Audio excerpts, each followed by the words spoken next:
রসুল আমার ভালোবাসা, রসুল আমার আলো আশা, রসুল আমার প্রেম বিরহের মূল আলোচনা, রসুল আমার কাছে কর্মে অনুপ্রেরণা।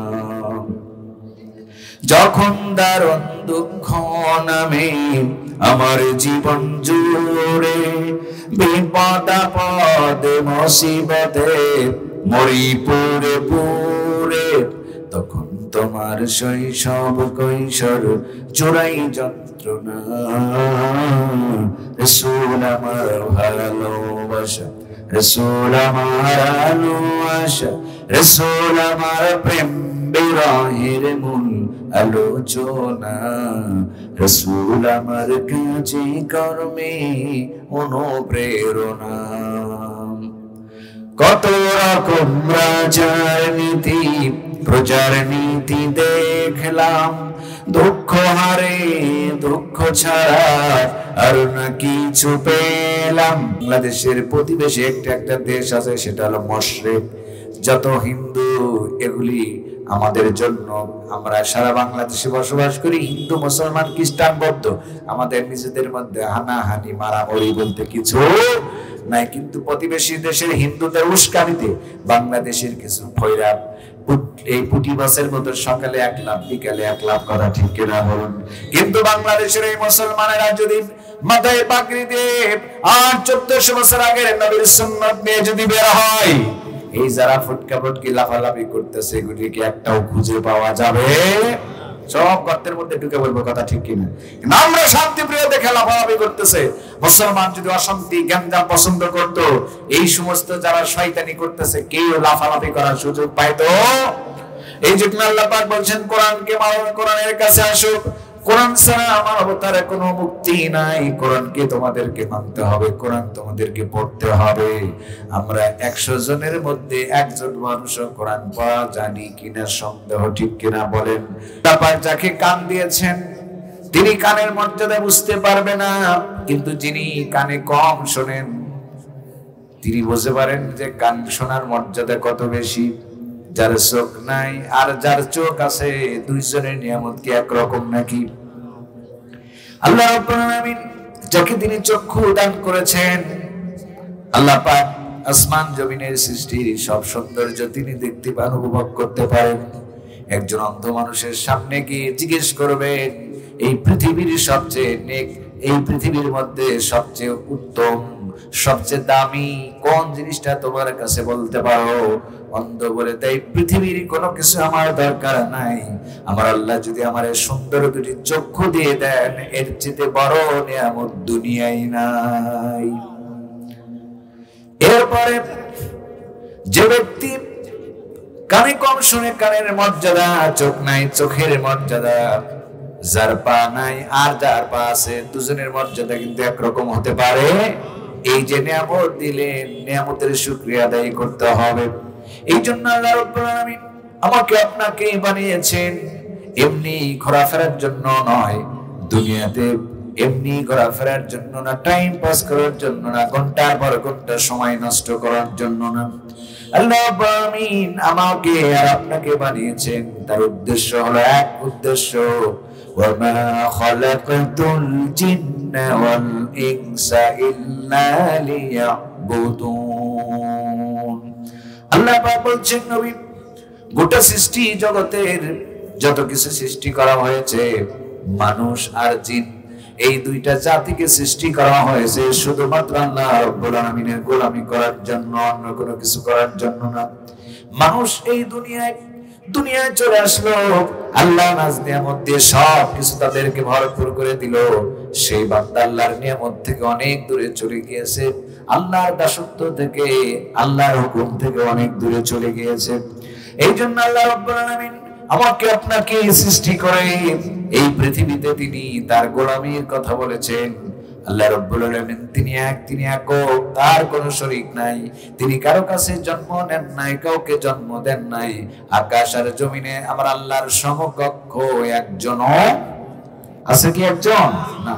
সে আল্লাহ রাব্বুল আলামিন আয়াতুল কুরসির শুরুতেই বলেছেন, আল্লাহু লা ইলাহা ইল্লা হুয়াল হাইয়ুল কাইয়্যুম। তিনি হলেন আল্লাহ, তিনি হলেন আমাদের মাবুদ, যিনি ছাড়া কোনো রব নাই, যিনি ছাড়া কোনো ইলাহ নাই, চিরশাশ্বত চিরজীবিত আল্লাহ রাব্বুল আলামিন। তার কোনো ঘুম নাই, কোনো তন্দ্রা নাই। আকাশ জমিনে সব সময় আল্লাহ সর্বদা তিনি বিরাজমান থাকেন। এই জন্য আল্লাহ রাব্বুল আলামিন আকাশ জমিন প্রত্যেকটা সৃষ্টি মানুষের এবং জিনের কল্যাণের জন্য করে দিয়েছেন। বান্দারা গোলামি করো আমার, দাসত্ব করো আমার, নিয়ামত খাও আমার। সবকিছু করতে হলে আল্লাহর নাফরমানি করা যাবে না। এই জন্য রব্বুল আলামিন কোরআন আমাদেরকে দিয়েছেন। কোরআন দিয়ে বলেছেন, বান্দারে মানতে হবে তোমাদেরকে কোরআন। এই সংবিধান তোমাদের জন্য দিয়ে দেওয়া হলো গোটা মানুষের জন্য। মুসলমানদের আল্লাহ রাব্বুল আলামিন আসমান জমিন সৃষ্টির পর এই পৃথিবীর মানুষের জন্য ইবাদত আর গোলামি ছাড়া অন্য কোনো কাজ নাই। আর গোলামির যে নমুনা, গোলামির যে নিদর্শন, এই নিদর্শনের প্রথম কালেমার পরে দায়িত্ব হলো বান্দার নামাজ আদায় করতে হবে। কি আদায়? নামাজ পড়তে হবে, সালাত আদায় করতে হবে, সালাত আদায় করতে হবে। আর আল্লাহর গোলামি করতে হবে, আনুগত্য করতে হবে। আল্লাহ ছাড়া কাউকে ভয় করা যাবে না। এখন বাংলাদেশে, এই গোটা বাংলাদেশে একটা অরাজকতায় পরিস্থিতি তৈরি হয়েছে। বাংলাদেশের মানুষের মনের ভয়, কখন বোম আসে, কথা বলেন না কেন? কখন ইন্ডিয়া থেকে প্লেন আসে, কখন ইন্ডিয়া থেকে পারমাণবিক অস্ত্র আসে। কিছু কিছু মানুষ এই শুনেই কাপড় চোপড় নষ্ট হয়ে গেছে, এরকম মানুষ আছে না নাই? শুনেই কাপড় চোপড় নষ্ট হয়ে গেছে। কেউ আবার চিন্তা করতেছে বোম আসলে কি করব, তাহলে আমি মাটির ভিতরে গর্ত করে এক শট দিতে চলে যাই, জানি বোম আমার কিছু না করতে পারে। কথা ঠিক কিনা? এরকম লোক আছে না নাই? এখনই কাপড় চোপড় নষ্ট করে ফেলেছে। মাটির নিচে যেতে হবে না। যে ইন্ডিয়া আমাদের শত্রু, মুসলমানদের শত্রু, ওই কুখ্যাত কসাই নরেন্দ্র মোদীকে গোটা বাংলাদেশের 18 কোটি জনতা বুঝিয়ে দিতে হবে যে 100 কোটি 150 কোটি মানুষ দিয়ে কাম হবে না। মুসলমানদের সবচেয়ে বড় অস্ত্রের নাম হচ্ছে ঈমান। কথা বোঝেন নাই? বোঝেন নাই কথা? এই জন্য মাওলানা আব্দুল হোসেন সাইদি সাহেব তিনি এই কথাটা 2001 সালে বলেছিলেন যে বাংলাদেশ নিয়ে যারা ষড়যন্ত্র করে, প্রতিবেশী দেশ এই বাংলাদেশের সবচেয়ে বড় শত্রু। তারা দেশটাকে আক্রমণ করতে চায়, হিন্দুদের আইন বাংলাদেশে কায়েম করতে চায়। কথা বলেন না কেন? এই মাহফিল, এই গ্রামের মাহফিল কয়েক বছর আগে আব্দুল্লাহ আল আমিন বক্তাকে দাওয়াত দেওয়া হয়েছিল। তাকে কি মঞ্চে উঠতে দেওয়া হয়েছিল? উঠতে দেওয়া হয়েছিল? তাহলে এই যে থানায় যারা ফোন করছিল, তারা কি তারাশের লোক না উল্লাপাড়ার লোক? কোন গ্রামের লোক? এই গ্রামের লোক। প্রত্যেক গ্রামে আবু জেহেলের অনুসারী আছে না নাই? এদের স্লোগান কিন্তু এখন বন্ধ হয়ে গেছে। কথা বলেন না কেন? এরা খুব দাম্ভিকতা, অহংকার করেছিল। 41 সাল পর্যন্ত থাকবে, 24 সালেই অল আউট। কথা বলেন না কেন? আমি তো বলেছি আমাকে যখন চাকরির ইন্টারভিউ নেওয়া হয়, আমি বলেছি আমি ওইরকম ইমাম না যে আপনারা বলবেন চলবে। আজকে আসি নাই, কিন্তু হক কথা যতদিন এই মসজিদে আসি বলবো কিনা? কথা বলেন, বলবো কিনা? ওগুলো বলে লাভ নাই। আগে যখন তারা ক্ষমতায় ছিলেন, এই আবু জেহেলের অনুসারীরা এই মাহফিল হওয়ার আগে থানায় কমিটির 14 গোষ্ঠীর নাম দাও, বক্তার বাপ মায়ের নাম দাও। কথা বলে না কেন? ব্লাড টেস্ট কি সব থানায় জমা দাও। তারপরে আবার ওই কুখ্যাত পুলিশের অফিসার আবু জেহেলের অনুসারীগুলি বলতো, হুজুর যদি উল্টা পাল্টা কয়, এ সভাপতি সেক্রেটারি সাহেব আপনাদেরকে ঝুলাবো আগে। কথা বলেন না কেন? ওই আবু জেহেল গুলি কি আর আছে? ওই নমরুদের অনুসারীরা আছে? এখন বাংলাদেশের মাহফিল করতে কোনো অনুমতি লাগে? আর কয় এত রাত্রে মাহফিলের কি দরকার? ছাত্রদের পড়া নষ্ট হয়, ঘুম নষ্ট হয়। এখন ছাত্রদের পড়াও নষ্ট হয় না, ঘুমও নষ্ট হয় না। তার মানে এদের উদ্দেশ্য ছিল এই বাংলাদেশে কোরআনের মাহফিলগুলি বন্ধ করে দেওয়া। কথা ঠিক কিনা? আসলে কি কোরআনের মাহফিল বন্ধ করতে পেরেছে? না। এই আইন আবু জেহেল 1400 বছর আগে চেয়েছিল কোরআন বন্ধ করতে। আবু জেহেল নিজেই শেষ হয়ে গিয়েছে। অতএব কোরআনের পিছে যারা লাগবে তারা নিজেরাই শেষ হয়ে যাবে। ঠিক কিনা বলুন? এই জন্য যতদিন বেঁচে থাকবো আল্লাহর কোরআন নিয়ে থাকবো, যতদিন বেঁচে থাকবো হক পথে থাকবো, আল্লাহ ছাড়া কাউকে ভয় করি। এই জন্য আল্লাহ রাব্বুল আলামিন বলছেন, নবী যেদিন আল্লাহ রাব্বুল আলামিন রাসূলকে দিয়ে মক্কা বিজয় করলেন, সেদিন আবু জাহেল, আবু সুফিয়ান, সাইবা, ওয়ালিদ যারা এত দাম্ভিকতা দেখিয়েছিল, অহংকার করেছিল, নিজেদের ক্ষমতাকে তারা মানুষের সামনে প্রদর্শন করে বলেছিল মুহাম্মদ সাল্লাল্লাহু আলাইহি ওয়াসাল্লাম কোনদিন মক্কা নগরীতে পা ফেলতে পারবে না।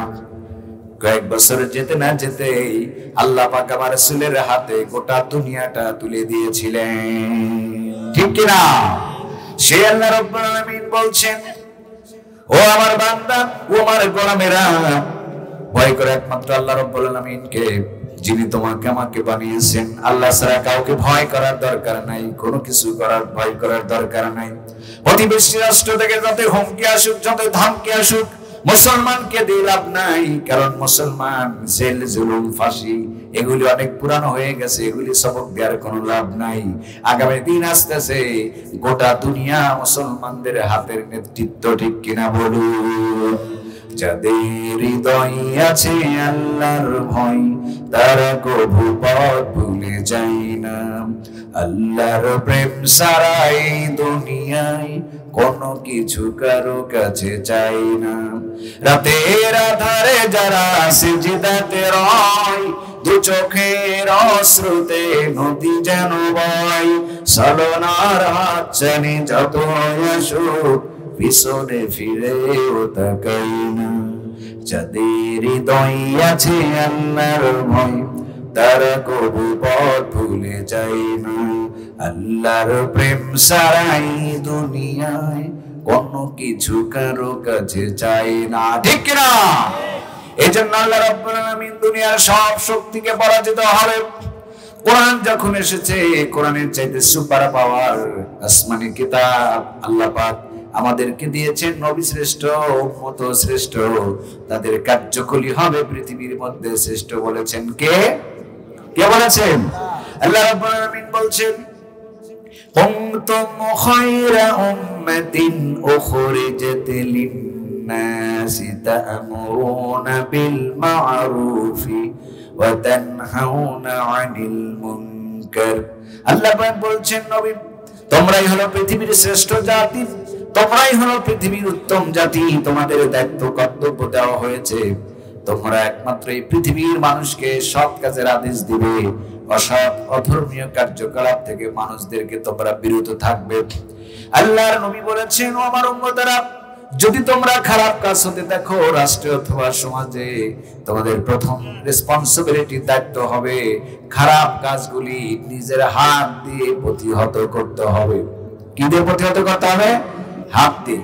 যদি দেখেন এই ফকির বাড়ি এলাকায় জুয়ার আসর বসাইছে, ওই জায়গায় কি হুজুর নিয়ে এসে ওয়াজ করলে চলবে? তাহলে কি নিয়ে আসতে হবে? কথা বলেন না কেন? হ্যাঁ, লাঠি। লাঠি বোঝেন না? লাঠির বাইরের উপর কোন ওষুধ আছে? কোন ওষুধ নেই। লাঠি নিয়ে আসতে হবে। লাঠি নিয়ে আসা জোয়ারদের পিটাইলেই জুয়া বন্ধ হবে, ঠিক কিনা? আর আমাদের মতে 1 কোটি হুজুর নিয়ে আসা সবক দিলেও লাভ হবে। এই জন্য নবী বলছেন, যখন খারাপ কাজ হতে দেখো হাত দ্বারা প্রতিহত করতে হবে, যদি তোমার ক্ষমতা থাকে। আর যদি হাত দ্বারা তোমার ক্ষমতা না থাকে, তাইলে তুমি মুখ দ্বারা বলো তোমাদের খারাপ কার্যকলাপ কোন বন্ধ করে দাও। এতটুকু ক্ষমতা যদি আপনার না থাকে, তাইলে তোমাদের দায়িত্ব হলো মনে মনে ঘৃণা করা। এটা হলো থার্ড ক্লাস ইমানদারের কাজ। ফার্স্ট ক্লাস ইমানদারের protesting by hands, second class ইমানদারের কাজ হলো প্রোটেক্টিং বাই মাউথ, আর থার্ড ক্লাস হবে শুধু মনে মনে ঘৃণা করবে। আমরা এমন আল্লাহর গোলাম হব, অন্যায় যতদিন হবে আমরা আমাদের হাত দ্বারা প্রতিহত করার চেষ্টা করব, ঠিক কিনা বলেন? আবার তার অর্থ এই নয় এক জায়গায় হিন্দুর পূজা হচ্ছে, মূর্তিগুলা সব ভেঙে চুরমার করে দিলেন, ওইটা কিন্তু ভাঙা যাবে? ওই দায়িত্ব কিন্তু আপনার না। আবার কোন হুজুর ওয়াজ করছে মূর্তি ভাঙা শুরু করে, জি না, ওই দায়িত্বটা আপনার না। কারো ধর্মীয় উপাসনায় আক্রমণ করার অধিকার কারো নাই। এই জন্য বাংলাদেশের মুসলমান টেকনাফ থেকে তেতুলিয়া, রূপসা থেকে পাথরে গোটা এই জনপদে যতই হুঙ্কার, যতই শক্তি তারা প্রদর্শন করুক, মুসলমান আল্লাহ ছাড়া কাউকে ভয় করে। এই জন্য মুসলমানের সব সময় জিহাদের জন্য প্রস্তুত থাকতে হবে, নিজের জান এবং মাল আল্লাহর দ্বীন কায়েমের জন্য প্রস্তুত থাকতে হবে। কথা ঠিক কিনা বলুন? কারণ মৃত্যুর কোনো গ্যারান্টি নাই, আছে? যে কোনো মুহূর্তে মৃত্যু এসে যেতে পারে, মৃত্যুর কোনো গ্যারান্টি নাই। এই জন্য সব সময় সদা সর্বদা আল্লাহর পথে কাজ করার চেষ্টা করতে হবে, কারণ মৃত্যুর কোনো গ্যারান্টি নাই। আর এই আমরা এসেছি এই দুনিয়াতে কেমন, যখন আমরা এসেছিলাম আমরা আমাদের কোন ড্রেস কি আমাদের সাথে ছিল? কোন ড্রেস সাথে ছিল না।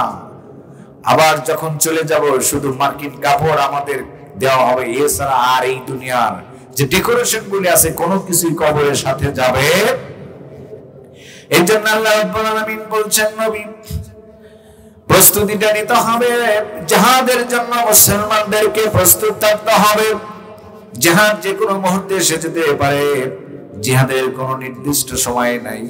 কাফের বেঈমানেরা যখন ইসলামকে আক্রমণ করবে, মুসলমানের দায়িত্ব হলো নিজের জান এবং মাল দ্বারা আল্লাহর রাস্তায় জিহাদ করতে হবে। এই জন্য আল্লাহ রাব্বুল আলামিন কোরআনে কারীমের মধ্যে আমার রাসূলকে বলেছেন, নবী ওয়াতুজাহিদুনা ফি সাবিলিল্লাহি বিআমওয়ালিকুম ওয়া আনফুসিকুম যালিকুম খায়রুল লাকুম ইন কুনতুম তা'লামুন। আল্লাহ রাব্বুল আলামিন বলছেন, নবী তোমাদের কাজ হচ্ছে তোমরা যখন অন্যায় কাজ করতে দেখো, মুসলমানদের বিরুদ্ধে সমস্ত জাতি যখন ঐক্যবদ্ধ হয়ে যাবে, মুসলমানের দায়িত্ব হবে নিজেদের জান এবং মাল দ্বারা আল্লাহর রাস্তায় জিহাদ করতে হবে। কার রাস্তায় করতে হবে? আল্লাহর রাস্তায়। বিপ্লব মানে জীবন দেওয়া, বসে থাকা নয়, সে কোনদিন আসবে না রে করো যদি ভয়। ঠিক কিনা বলেন? বিপ্লব মানে জীবন দেওয়া, বসে থাকা নয়, সে কোনদিন আসবে না রে করো যদি ভয়। আসবে বিজয়, রক্ত আর জীবনের বিনিময়। বিপ্লব মানে জীবন দেওয়া, বসে থাকা নয়, সে কোনদিন আসবে না রে করো যদি ভয়। লড়াইয়ের ওই ময়দানেতে যেতে তোমাকে হবে, প্রয়োজনের সব রক্তটুকু জমিনে ঢেলে দিবি, তবুও তোমায় লড়তেই হবে, মানিবে না পরাজয়। বিপ্লব মানে জীবন দেওয়া, বসে থাকা নয়, সে কোনদিন আসবে না রে করো যদি ভয়। ঠিক কিনা বলেন? মুসলমানের বসে থাকার আর কোন সময় নাই। এখন মুসলমানের রেডি হতে হবে যুদ্ধের জন্য। কখন ইসলামের শত্রুরা বাংলাদেশকে আক্রমণ করে, এই সারা বাংলাদেশের মুসলমানদের আবার 1400 বছর আগের খাব্বাব খুবাইবের মতো নিজেদের জানকে ইসলামের জন্য, দেশ মদিনার জন্য যেমন তারা চেষ্টা করেছিলেন, আমাদেরকেও লড়ার জন্য প্রস্তুত হওয়া হবে। ঠিক কিনা বলেন? কিন্তু কিছু কিছু মুসলমান জিহাদের কথা শুনলেই কয়, হুজুর আমি সোজা পথে যাই, ডাল দিয়ে ভাত খাই, কোনো গন্ডগোলে নাই। এগুলি হচ্ছে মুনাফিকের কথা। কার কথা? মুনাফিক কখনো বাতিল যারা তাদেরকে সাপোর্ট করতে পারে, বাতিলে সাপোর্ট করতে পারে না। মুসলমান যারা প্রকৃত তারা কখনো বাতিলের সাপোর্ট করতে পারে না। যারা মুনাফিক তারাই থাকে মরতে। এরা এদিকেও আছে ওদিকেও আছে, এদের বিপদ বেশি। কথা ঠিক কিনা? আপনি যদি নৌকায় দুই পায়ে দুই ঠ্যাং দেন আর একটু যদি স্লিপ করে, তাহলে কি আপনার বাঁচার সম্ভাবনা আছে? সাঁতার যদি না জানেন তাহলে নদীর থেকে আর কোনোদিন উঠতে পারবেন? এই জন্য আপনার পথ ধরতে হবে একটা, ইহদিনাস সিরাতাল মুস্তাকিম, যেই পথেই রয়েছে সরল সঠিক পথ। ঠিক কিনা বলুন? এই জন্য আল্লাহ রাব্বুল আলামিন রাসূলকে ডেকে বলেছেন, ইয়াসিন ওয়াল কুরআনিল হাকীম ইন্নাকা লামিনাল মুরসালিন আলা সিরাতিম মুস্তাকিম। আল্লাহ পাক বলেন, নবী যে যতই পথ আর যতই পথের কথা বলো, কোন দিকে আপনার যাওয়ার প্রয়োজন নাই। আল্লাহ রাব্বুল আলামিন যে আপনাকে সঠিক পথ দিয়েছেন, এই পথ ছাড়া অন্য কোন পথ অনুসরণ করার দরকার নাই। মক্কার যে সমস্ত মানুষেরা বলে আপনি বিপদগামী, মক্কার যে সমস্ত মানুষেরা বলে আপনি পথভ্রষ্ট হয়ে গেছেন, নবী আপনি পথভ্রষ্ট হন নাই, ওরা পথভ্রষ্ট হয়েছে। আর আপনি রাসূল সত্যি আল্লাহর হেদায়েতের রাস্তায় রয়ে গিয়েছে। আল্লাহর পথে থাকতে হবে। সে আল্লাহ রাব্বুল আলামিনের ইসলাম কোন এমন অবস্থায় এসেছে, নির্যাতনার নিষ্পাষণে ইসলাম এসেছে। ইসলাম কিন্তু মামুর বাড়ি গেলেই বেস্তের কলা পাওয়া যাবে এরকম না। ইসলাম কষ্ট করে এসেছে, কষ্টের বিনিময়ে এসেছে। ইসলামের জন্য অনেক মা বোন রক্ত দিয়েছেন, কষ্ট করেছেন। বিশেষ করে ইসলামের প্রথম শহীদ হযরত সুমাইয়া রাদিয়াল্লাহু তাআলা আনহা নবীর কাছে সে কালেমা পড়েছিলেন, লা ইলাহা ইল্লাল্লাহু মুহাম্মাদুর রাসূলুল্লাহ সাল্লাল্লাহু আলাইহি ওয়াসাল্লাম। তিনি কালেমা পড়লেন। আবু জাহেল বললেন, সুমাইয়া তুমি নাকি কালেমা পড়ে মুসলমান হয়েছো, তুমি কি জানো এই কালেমা পড়ার অপরাধে what will be the punishment, কি তোমার শাস্তি হবে? হযরত সুমাইয়া রাদিয়াল্লাহু তাআলা বলেছিলেন, এই আবু জাহেল শুনেও, তুমি তো জানো না যেদিন আমি কালেমা পড়ে মুসলমান হয়েছিলাম সেদিন আমি সিদ্ধান্ত নিয়েছি আমার জীবন যৌবন আর আমার জীবনের সমস্ত কিছু আল্লাহর রাস্তার জন্য কোরবান দিতে প্রস্তুত আছি, আল্লাহর জন্য কোরবান দিতে প্রস্তুত আছি। আবু জাহেল বললেন, সুমাইয়া ইমোশনালি আবেগবশত নিজেকে কন্ট্রোল করতে পারো না, অনেক কিছু বলে ফেলছো। সুমাইয়া ডিপলি থিংক করে দেখো, চেঞ্জ ইউর ডিসিশন, সিদ্ধান্ত পরিবর্তন করো। হযরত সুমাইয়া রাদিয়াল্লাহু তাআলা বলছেন, আবু জাহেল তামাম পৃথিবীর সমস্ত শক্তি একত্রিত করে যদি আমাকে বলা হয় মুহাম্মদ সাল্লাল্লাহু আলাইহি ওয়াসাল্লামের কাছে যে কালেমা পড়েছো সেই কালেমা থেকে তুমি চলে আসো, গোটা দুনিয়ার সমস্ত শক্তি এক জায়গায় করে আমার উপর অত্যাচার নির্যাতন করা হয়, জীবনের শেষ রক্তবিন্দু পর্যন্ত বলবো লা ইলাহা ইল্লাল্লাহু মুহাম্মাদুর রাসূলুল্লাহ সাল্লাল্লাহু। এই জন্য হযরত সুমাইয়া রাদিয়াল্লাহু তাআলা আনহা আবু জাহেল তাকে বারবার ওয়ার্নিং দিলেন, শেষ বললেন, সুমাইয়া এটাই তোমার জীবনের শেষ সময়, এখনো সতর্ক হয়ে যাও সুমাইয়া, যদি তুমি নিজেকে প্রস্তুত না করো মুহাম্মদ সাল্লাল্লাহু আলাইহি ওয়াসাল্লাম থেকে তোমার মৃত্যু দণ্ড নিশ্চিত হয়ে যাবে। হযরত সুমাইয়া রাদিয়াল্লাহু তাআলা বললেন, এ আবু জাহেল শোনো, মৃত্যুই তো তোমাদের একমাত্র হুমকি, থ্রেট। আমি যদি মারা যাই আল্লাহ রাব্বুল আলামিন শাহাদাতের পরে আমারে জান্নাত দান করে দিবে। হযরত সুমাইয়া রাদিয়াল্লাহু তাআলা দুনিয়ার সমস্ত নারীদের জন্য তিনি একজন আদর্শবান মহিলা। তিনি একজন মহিলা হয়ে কিভাবে এত বড় জালিমের সামনে হক কথা বলতে পারেন? এটা একমাত্র তাদের পক্ষে সম্ভব যাদের ঈমান পৃথিবীর মধ্যে সবচেয়ে বেশি শক্তিশালী, ঠিক কিনা বলো? এই জন্য আল্লাহ রাব্বুল আলামিনের হাবিব মুহাম্মদ রাসূলুল্লাহ সাল্লাল্লাহু আলাইহি ওয়াসাল্লাম প্রথমে তিনি দ্বীনের দাওয়াতটা গোপনে দিলেন যাতে করে মুসলমানদের উপর অত্যাচারের পরিমাণটা কম হয়। দিন দিন মুসলমানের সঙ্গে বাড়তে লাগলো। আল্লাহর হাবিব সাল্লাল্লাহু আলাইহি সাল্লাম আবু বকর রাদিয়াল্লাহু তাআলাকে বলেন, আবু বকর যে সমস্ত দাসীরা আছে তাদেরকে মুক্ত করার ব্যবস্থা করো, ওরা এতটা অত্যাচার, এতটা নির্যাতন, এতটা জুলুম করতেছে যে জুলুম দেখে আমি নবী সহ্য করতে পারি না। হযরত আবু বকর বলেন, ইয়া রাসূলুল্লাহ, ইয়া হাবিবাল্লাহ, আপনি আদেশ করেছেন আবু কুহফার পুত্র আবু বকরের যত সম্পদ আছে সব আল্লাহর রাস্তায় দিয়ে সমস্ত মাজলুমকে মুক্ত করে দেওয়া হবে। এই জন্য আমার ভাইয়েরা, হযরত সুমাইয়া কি আবু জাহেল শেষ পর্যায়ে ধরে ফেললেন, বললেন, সুমাইয়া আজকে তোমার জীবনের শেষ সময়, এখনো সিদ্ধান্ত পরিবর্তন করতে পারো না সুমাইয়া। হযরত সুমাইয়া বলছেন, আবু জাহেল সমস্ত পরীক্ষা করে আমার ঈমানকে টেস্ট করতে পারো, সব কিছু দুনিয়ার করা সম্ভব হবে, আমি যে মধুর কালেমা নবীর কাছে পড়েছি কালেমা থেকে আমারে কেউ দূরে সরাতে পারবে না। রাসূল আমার ভালোবাসা, রাসূল আমার আলো আশা, রাসূল আমার প্রেম বিরহের মূল আলোচনা, রাসূল আমার কাছে কর্মে অনুপ্রেরণা। যখন দারুণ দুঃখ নামে আমার জীবন জুড়ে, বিপদ আপদে মুসিবতে মরি পুরে পুরে, তখন তোমার শৈশব কৈশোর জোড়াই যন্ত্রণা।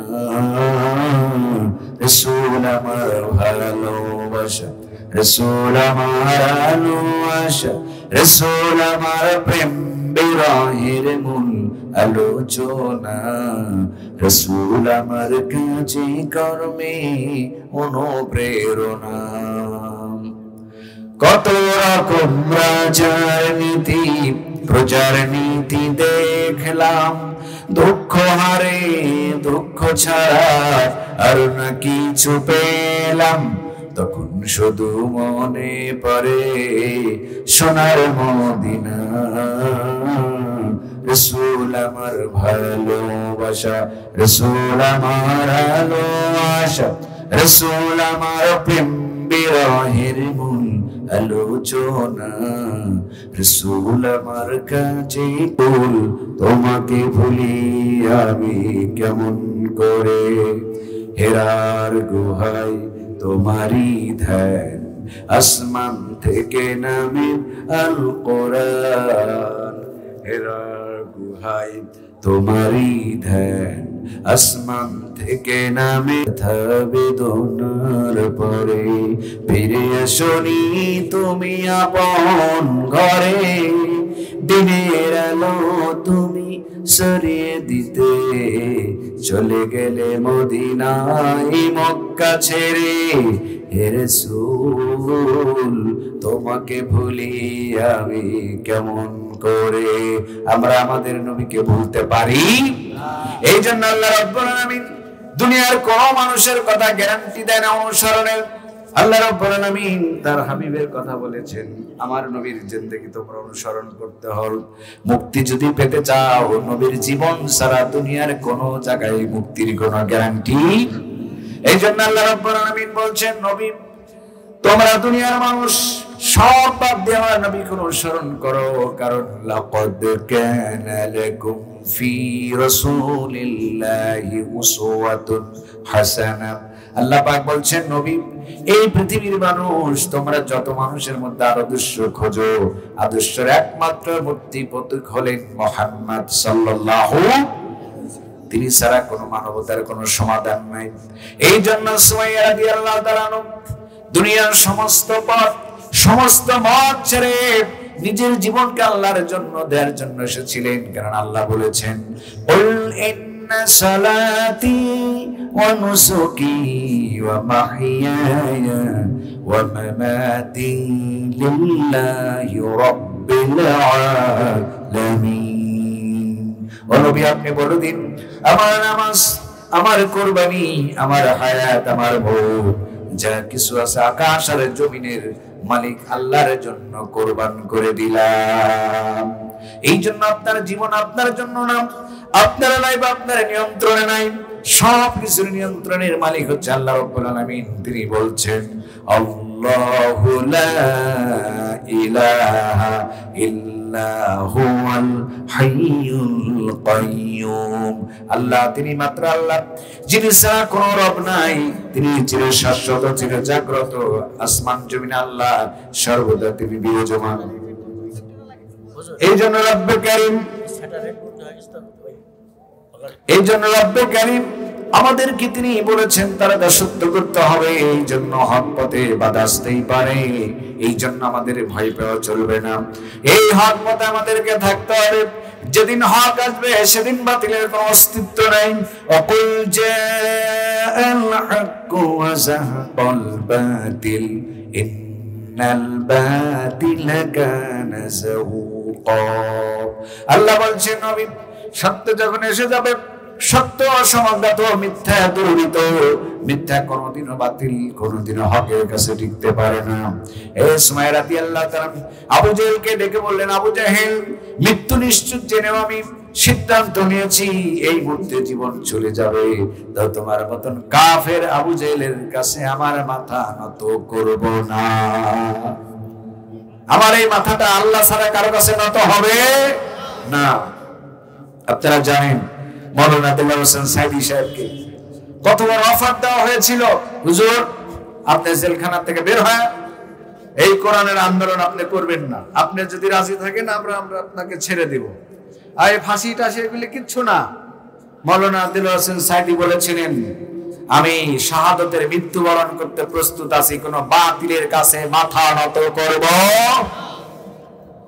আমরা আল্লাহ ছাড়া কাউকে ভয় করি না, আমাদের মাথা আল্লাহ ছাড়া কারো কাছে নত হবে। আমাদের জাতির পিতা ইব্রাহিম আলাইহিস সালাম মৃত্যুর দ্বার প্রান্তে দাঁড়িয়েও বাতিলের কাছে মাথা নত করে নাই। গোটা দুনিয়ার সমস্ত শক্তি ছিল একদিক, আর আমাদের জাতির পিতা ইব্রাহিম আলাইহিস সালাম ছিল একদিক।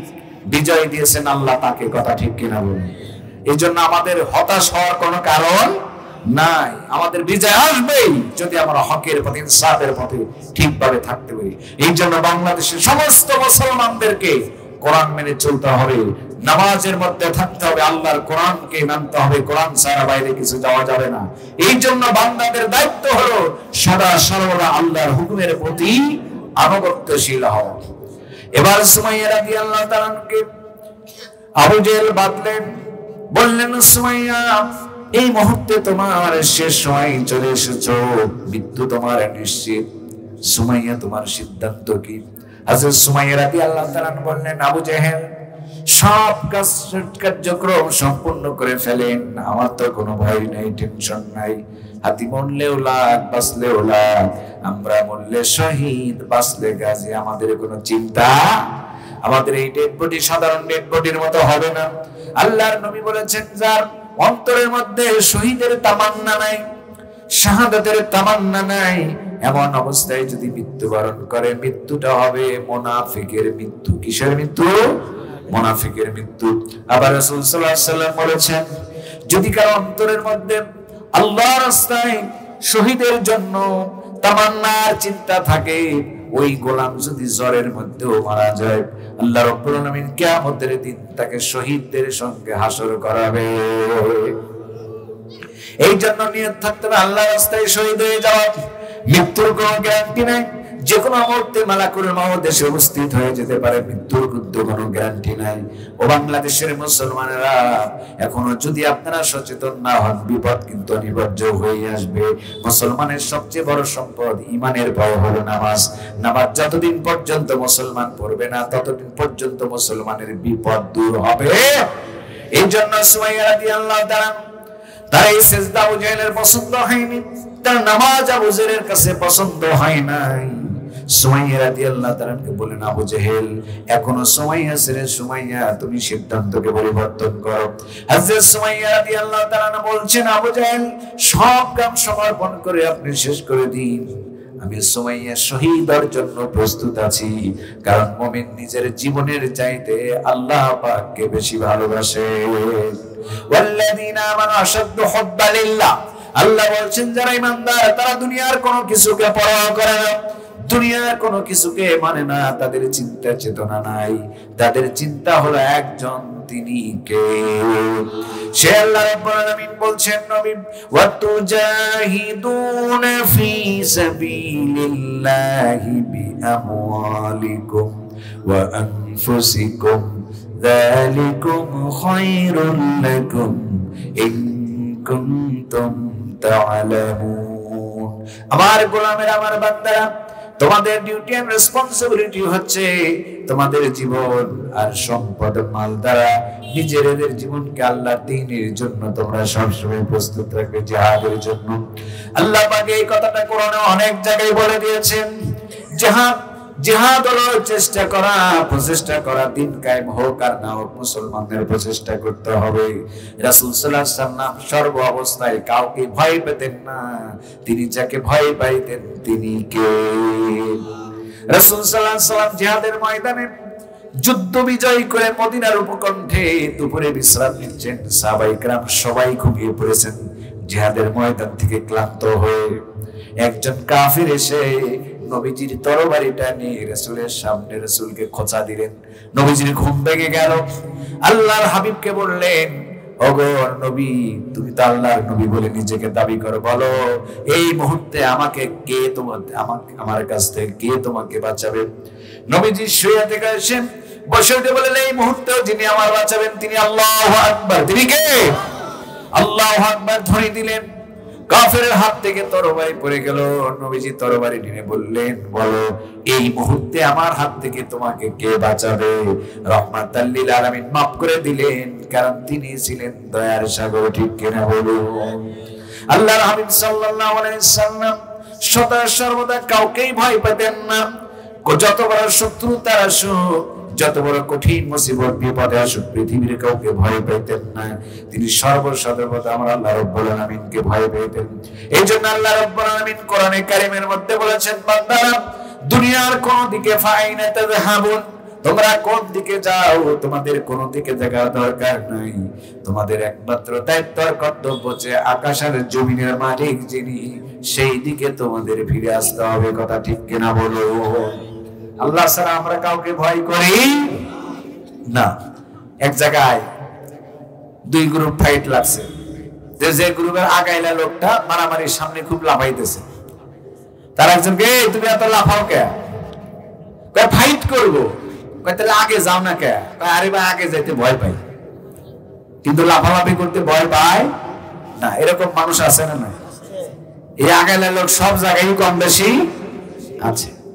যুদ্ধের ময়দানে আগাইলা লোক এগুলি ভেজাল বাজায়। যারা মুনাফিক তাদের হাত হয় দুর্বল, বিপদ দেখলে তারা সটকে পড়ে। কথা ঠিক কিনা? আব্দুল্লাহ ইবনে উবাই ছিল মুনাফিকদের নেতা, উবাই বিন খালফ ছিল মুনাফিকদের লিডার। তিনি দেখলেন যে আবু জাহেলের শক্তি তো বেশি, এত শক্তির মোকাবেলা করতে পারবো না। 300 মুনাফিক নিয়ে উহুদের ময়দান থেকে ভেঙে পড়লেন, কেটে পড়লেন। আমার নবী আল্লাহর প্রশংসা দায়ী করলেন এই জন্য যে এই 300 লোক, আমাদের লোক যদি আমাদের বিরুদ্ধে অস্ত্র ধারণ করতো, তাহলে আমাদের বিপদ আরো কমতো না বাড়তো? কমতো না বাড়তো? বাড়তো। এই জন্য মুসলমান চোখ কান খুলে রেখে চলতে হবে। যদি না চলে মুসলমানের বিপদ। চোখ কান খুলে চললে মুসলমানকে পরাজিত করার শক্তি দুনিয়ার কারো। এই জন্য আবু জাহেল বললেন, সুমাইয়া এখনো কালেমা সাররে, সুমাইয়া জীবনের শেষ মুহূর্তে চলে এসেছো। হযরত সুমাইয়া রাদিয়াল্লাহু তাআলা শাহাদাতের জন্য প্রস্তুত হয়ে গেলেন। আবু জাহেল তারে বাঁধলেন, তাকে এমন ভাবে যেই বর্বটা তীরটা দিয়ে আবু জাহেল তাকে নিক্ষেপ করলেন, রক্ত ফিনকি দিয়ে বেরিয়ে উঠল। আবু জাহেল বললেন, সুমাইয়া এখন তুই যে মারা যাচ্ছিস তার অনুভূতি কি? হযরত সুমাইয়া রাদিয়াল্লাহু তাআলা বলছেন, আবু জাহেল আমি এতটা খুশি যে আমি আল্লাহর রাস্তায় শহীদ হতে পারছি। আল্লাহর নবী তার শাহাদাতের, তার অত্যাচার, তার নির্যাতন, তার জুলুমের কথা শুনলেন। আর নবী বললেন, আম্মার ইবনে ইয়াসারের পরিবার ধৈর্য ধারণ করো, তোমাদের এই জুলুমের বিনিময় আল্লাহ রাব্বুল আলামিন তোমাদেরকে জান্নাত দান করে দিবে। আমার ভাইরা, এই জন্য ইসলামের জন্য, কোরআনের জন্য জুলুম, অত্যাচার, নির্যাতন আসবে। এই জুলুম দেখে ভয় পাওয়া চলবে না, জুলুম দেখে পালানো যাবে না। ময়দান থেকে বীর বিক্রম, বীর মুজাহিদের মতো ভূমিকা পালন করতে হবে, যেমন রাহমাতাল লিল আলামিন তিনি নেতৃত্ব দিয়েছিলেন। হযরত আব্দুল্লাহ ইবনে মাসউদ রাদিয়াল্লাহু তাআলা বলেন, আমি যখন কোরআনে কারীম কাবাগরের সামনে পাঠ করি, আবু জাহেল আমার এসে ঘাট ধরে বলল, আব্দুল্লাহ ইবনে মাসউদ জীবনে বেঁচে থাকতে কোনোদিন আমাদের সামনে কোরআন পড়বে না। আব্দুল্লাহ ইবনে মাসউদ বলেন, আবু জাহেল এমন একদিন আসতে পারে, আজকে আমাদের অত্যাচার করলেন, নির্যাতন করলেন, আমার আল্লাহ যদি এমন দিন দিতে পারেন, এই কাবাগরের সামনে আমরা একদিন কালেমার পতাকা নিয়ে আসব। সেই দিনও আসতে পারে কিনা বলেন? আমার এই বাংলাদেশে যদি কোরআনের আইন থাকতো, কোরআন যদি প্রতিষ্ঠিত থাকতো বাংলাদেশে। আমরা গতকাল দিনাজপুরে প্রোগ্রামে গিয়েছিলাম, সেখানে দেখে আসলাম বিশাল কয়লার খনি বড় পুকুরিয়াতে। এরপরে সিলেটে যাই, সেখানে গ্যাসের খনি। কক্সবাজার ওদিকে রাঙ্গামাটি, খাগড়াছড়ি আছে তেলের খনি। তাহলে গ্যাসের খনি, তেলের খনি, কয়লার খনি, খনির কি অবস্থা?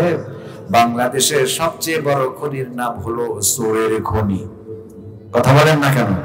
এই সবগুলি খনি চোরের কাছে ফেল। ঘরে ঘরে চোর আছে না নাই? মসজিদে মসজিদে চোর আছে না নাই? মাদ্রাসা মাদ্রাসা এখানে থাকবে না, কারণ এখানে কোরআন আছে। কোরআন আছে যেখানে চোর নাই, সেখানে কোরআন আছে, যেখানে আল্লাহর রহমত আছে। এই জন্য কোরআন যে সারা যে জায়গায় থাকবে, সব জায়গায় চোরের উৎপাত। বাংলাদেশের স্বাধীনতার পর থেকে এ পর্যন্ত কত চোর বের হয়েছে, আজ পর্যন্ত একটা চোরকেও কোরআনের আইন অনুযায়ী হাত কেটে দেওয়া হয়? যদি একটা হাত কেটে দেওয়া হতো বাইতুল মুকাররমের সামনে অথবা সুপ্রিম কোর্টের সামনে, কোন একটা চোরকে ধরে যদি হাত কেটে দেওয়া হতো, সমস্ত চোর হুজুর করে ওয়াজ করা লাগতো না। কেউ চুরি করার আগে 50 বার চিন্তা করতো। কথা ঠিক কিনা বলুন? এই জন্য আল্লাহ কোরআন দিয়েছেন, কোরআনকে অনুসরণ করতে হবে, কোরআনকে মানতে হবে। কোরআন যদি মানো বান্দা তোমার কল্যাণ, আর কোরআন যদি না মানো এই জন্য তোমার হবে অকল্যাণ। টয়লেট থেকে শুরু করে পার্লামেন্ট পর্যন্ত প্রত্যেক স্তরে যদি কোরআনটা বসায় দিতে পারি, আমার সোনার বাংলা সত্যিকারের সোনার মদিনায় পরিণত হয়ে যাবে। ঠিক কিনা বলো? কিন্তু কোথায় পাবেন আপনি? কাদের হাতে দিয়েছেন স্টেটরা। আপনার এই জিম্মাদারির দায়িত্ব যদি ওলামায়ে কেরাম আর সৎ লোক পায়, গোটা বাংলাদেশটা চোর মুক্ত হয়ে যাবে, সন্ত্রাস মুক্ত, দুর্নীতি মুক্ত, চাঁদাবাজ মুক্ত হয়ে যাবে।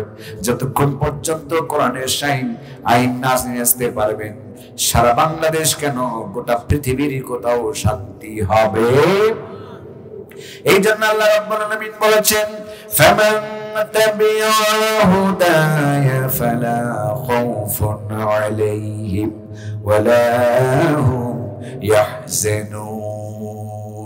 কোরআন যারা মানবে, কোরআন যারা অনুসরণ করবে, তাদের কোনো ভয় নাই, কোনো চিন্তাও নাই, তাদের কোনো টেনশন নাই। কিসের টেনশন নাই? আল্লাহ পাক বললেন, যে জাতি কোরআন মানবে, যে জাতি কোরআন অনুসরণ করবে, সে জাতির খাদ্য, চিকিৎসা, বস্ত্র, সেই জাতি যতদিন পর্যন্ত পৃথিবীতে থাকবে টেনশন আর চিন্তা বলে তার কিছু থাকবে না। সেই ব্যক্তি যদি অসহায়, তার ঘরে খাদ্য চলে যাবে। সেই ব্যক্তি যদি অন্ধ হয়, তার সাহায্য চলে যাবে। সেই ব্যক্তি যদি শীতের দিনে দরিদ্র হয়, তার কম্বল চলে যাবে। আপনারা বলেন, লক্ষ লক্ষ কোটি কোটি টাকা সরকার কম্বল বিতরণ করে, সবগুলি সে এমপি খেয়া ফেলায়, কিছু দেয় চেয়ারম্যান খেলা ফেলায়, কিছু চলে আসে মেম্বারের কাছে, মেম্বার থেকে চেলা চান্দা, কোনো গরিব মানুষের খবর। কোরআন যদি থাকতো তা হতো না। জুমার নামাজের দিন হযরত আমিরুল মুমিনিন খলিফাতুল মুসলিমিন ওমর ইবনুল খাত্তাব রাদিয়াল্লাহু তাআলা সবাই যুদ্ধের মাল থেকে হাফ হাফ পাঞ্জাবির কাপড় পেয়েছেন। সবাই পাঞ্জাবিটা অর্ধেক পরেছেন। হযরত ওমর দুটো পাঞ্জাবি এক কাপড় করে পুরো জুব্বা পরেছেন। জুব্বা পরার কারণে একজন সাহাবী দাঁড়িয়ে বললেন, আমিরুল মুমিনিন খলিফাতুল মুসলিমিন, আপনি বলেন, আমরা সবাই পাঞ্জাবির অর্ধেক পাইলাম, অর্ধেক পরেছি, আর আপনি দুইটা মিলে জুব্বা পরেছেন, তাহলে কি প্রেসিডেন্টের ক্ষমতা বলে আপনি ডবল নিয়েছেন নাকি? হযরত ওমর বললেন, এই প্রশ্নের জবাব আমি এই জন্য দেব না, এই প্রশ্নের জবাব দেবে আমার ছেলে আব্দুল্লাহ। আব্দুল্লাহ তুমি কই? তিনি দাঁড়ায় গেলেন, আব্বাজান। আব্দুল্লাহ বলো, এই প্রশ্নের জবাব তুমি দিয়ে দাও। আব্দুল্লাহ বললেন, সাহাবায়ে কেরাম শোনো, আপনারা যেমন অর্ধেক পেয়েছিলেন, আমি অর্ধেক পেয়েছি, বাবা অর্ধেক পেয়েছে। বাবার সঙ্গে আমার পাঞ্জাবির কাপড়টা দিয়েছি যেন আমার আব্বা জুব্বা বানাতে পারেন। আমার আব্বা প্রেসিডেন্ট ক্ষমতার বলে তিনি ডবল নেন নাই, দুজনের মিলে যে কাপড়টা আছে এই কাপড় দিয়ে আমার বাবা জুব্বা বানিয়েছেন। যে মুসলিম জানের খলিফা আমিরুল মুমিনিন খলিফাতুল মুসলিমিন, গোটা দুনিয়ার ক্ষমতা যার কাছে রয়েছে, সেই ব্যক্তি ইচ্ছা করলে সব দুর্নীতি করতে পারত, এমন একটা সুন্দর ব্যবস্থা করেছেন। মানুষ তাদের স্বাধীনতা ছিল, মত ছিল, প্রকাশের প্রশ্ন করতে পারত, সবকিছু। এই জন্য কোরআন আছে যেখানে রহমত আছে, কোরআন আছে যেখানে বারাকা আছে। এই জন্য আল্লাহ রাব্বুল আলামিন বলছে, কোরআনটা মানতে হবে, কোরআন ছাড়া অন্য কোনো কিছু চলবে না। আল্লাহ পাক আমাদেরকে আইন দিয়েছেন। 50 বছর বাংলাদেশের পার্লামেন্টে বলেন কোরআন দিয়ে কি শাসন করা হয়েছে? না, কোরআনের আইন আছে কিন্তু প্রয়োগ করে না। বললাম তো, এক চোরের হাত কেটে দিলে আর কোন চোর চুরি করতে যাবে না। সবাই সতর্ক হয়ে যেত। পাগলও নিজের বুঝ, কথা বোঝেন নাই? পাগলও নিজের বুঝ বোঝে। ওই যে এখানে একটা পাগল আসে, আমি দেখেছি, ওই যে যেখানে দাওয়াত হয় ওই পাগল উপস্থিত আছে। একদিন এসে ওই পাগল পায় নাই, তো আমাদের হিলটন ব্যাগ বলতেছি এমনি দাওয়াত দাও, মানে দাওয়াতের তারিখ পরিবর্তন হয়ে গেছে, কিন্তু পাগল তো ঠিকই আছে। কথা বলেন না কেন? কিন্তু এসে খাবার বানায় আর মাথা কি ঠিক আছে না? পাগলও নিজের বুঝ বোঝে। এই জন্য কোরআন আইন যদি থাকতো, যতই ক্রিমিনাল যত ক্রাইম আর থাকতো, সব তাদের নিজের বুঝ 100% তারা বুঝতে পারতো। কথা ঠিক কিনা? কিন্তু কোরআন না, এই জন্য ইনডিসিপ্লিন, এই এনভায়রনমেন্টকে কন্ট্রোল করার ক্ষমতা দুনিয়ার কারো। এই জন্য আল্লাহ কোরআন দিয়েছেন যে এটাকে মানতে হবে, এটাকে শাসন বসাইতে হবে। বাংলাদেশের কেন্দ্রীয় ব্যাংক যেখানে সুদের আড্ডাখানা আছে না নাই, এখন কয় হুজুর সুদ বন্ধ করবে সরকার। এই দায়িত্বটা হলো সরকারের, সরকারই খুলে দিচ্ছে, জনগণ কি বন্ধ করতে পারে? না। এই সুদ বন্ধ যদি করা যায়, গোটা বাংলাদেশ ভালো হয়ে যাবে। সুদ যতদিন থাকবে মানুষের মধ্যে শান্তি থাকতে পারে না, সুদ থাকলে শান্তি থাকতে পারে না। সুদ একটা বড় মহামারী ব্যাধি, মারাত্মক একটি রোগ। এই জন্য সুদ যতদিন আছে মানুষের কখনো শান্তি থাকতে পারে না। ডক্টর ইউনূস যতই ওই সবক নিয়ে এসুক, ওই সবক দিয়ে মানুষের শান্তি আসতে পারে না। খোঁজ নিয়ে দেখেন কিস্তি দিবার যা কত বাড়ি বিক্রি করে ফেলাইছে। কথা বলেন না কেন? এই জন্য কোরআন ছাড়া মানবতার মুক্তির সমাধান হতে পারে না। এই জন্য কোরআনকে পার্লামেন্টে দিতে হবে। কোরআন যদি পার্লামেন্ট থেকে এক্সিকিউট থাকে, সেখান থেকে ইমপ্লিমেন্ট থাকে, বাংলাদেশে আসলে এই সোনার বাংলাদেশটা সোনার বাংলাদেশের মতো হওয়া সম্ভব। ঠিক কিনা বলুন? এই জন্য মুসলমানদেরকে কোরআন মানতে হবে, কোরআনের দিকে আসতে হবে। কোরআন ছাড়া অন্য কিছু মানি না, মানব না, মানার চেষ্টাও করব না। এই জন্য রব্বুল আলামিন বলছেন, আমার গোলামেরা দুনিয়ার সব পথ ছেড়ে দাও, আর মুশরিকদের সঙ্গে তোমাদের কোনো সম্পর্ক থাকা যাবে না। আমাদের বাংলাদেশের প্রতিবেশী একটা দেশ আছে, সেটা হলো মুশরিক।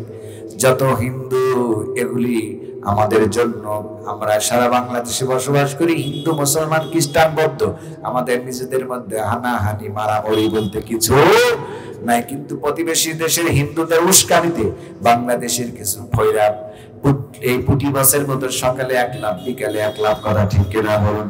কিন্তু বাংলাদেশের এই মুসলমানেরা যদি মাথায় পাগড়ি দিয়ে 1400 বছর আগের নবীর সুন্নাত নিয়ে যদি বের হয়, এই যারা ফুটকা ফুটকি লাফালাফি করতেছে এগুলিকে একটাও খুঁজে পাওয়া যাবে? সব গর্তের মধ্যে ঢুকে বলবো। কথা ঠিক কিনা? আমরা শান্তি প্রিয় দেখে লাফালাফি করতেছে। মুসলমান যদি অশান্তি গ্যাঞ্জাম পছন্দ করতো, এই সমস্ত যারা শয়তানি করতেছে কেউ লাফালাফি করার সুযোগ পাইতো? এই জন্য আল্লাহ পাক বলছেন কোরআনকে মানো, কোরআনের কাছে আসো।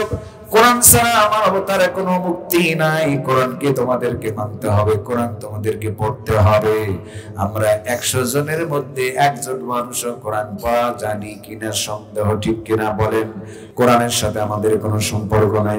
অথচ আল্লাহ রাব্বুল আলামিন কোরআনে কারীম বলার জন্য, পড়ার জন্য রাসূলকে যেদিন ওহী নাযিল করাতে হয়েছিল, প্রথম দিনই বলা হয়েছিল ইকরা, নবী আপনি পড়ুন, নবী আপনি পড়ুন, নবী আপনি পড়ুন। আবার নবী কি দুনিয়ার কোন ইউনিভার্সিটিতে পড়েছিল? কোন বিশ্ববিদ্যালয়, কোন স্কুল কলেজ, কোন জায়গায় রাসূল পড়েন নাই। তাকে কে শিক্ষা দিবেন? শিক্ষা দেওয়ার মতো কেউ নাই। এই জন্য আল্লাহ রাব্বুল আলামিন তার হাবিবকে দুনিয়ার কোন স্কুল, দুনিয়ার কোন ইউনিভার্সিটি কোথাও পড়ান নাই। আমার রাসূলের শিক্ষক স্বয়ং আমার আল্লাহ নিজেই হয়ে গিয়েছে। সে আল্লাহ রাব্বুল আলামিন বলছেন, الرحمن علم القرآن خلق الإنسان علمه البيان। তিনি দয়াময়, যিনি কোরআন নাযিল করেছেন, কোরআন মানুষকে শিক্ষা দিয়েছেন, মানুষকে সৃষ্টি করেছেন, আর এই মানুষের যত ভাষা সব শিক্ষা দিয়েছেন তিনি কে? ভাষা যে কত নিয়ামতের দেশ, ভাষা যে সৌদি আরবে যাবেন আপনাকে জিজ্ঞেস করবে মা ইসমুক, তোমার নাম কি? মা ইসমু বিলাদুক।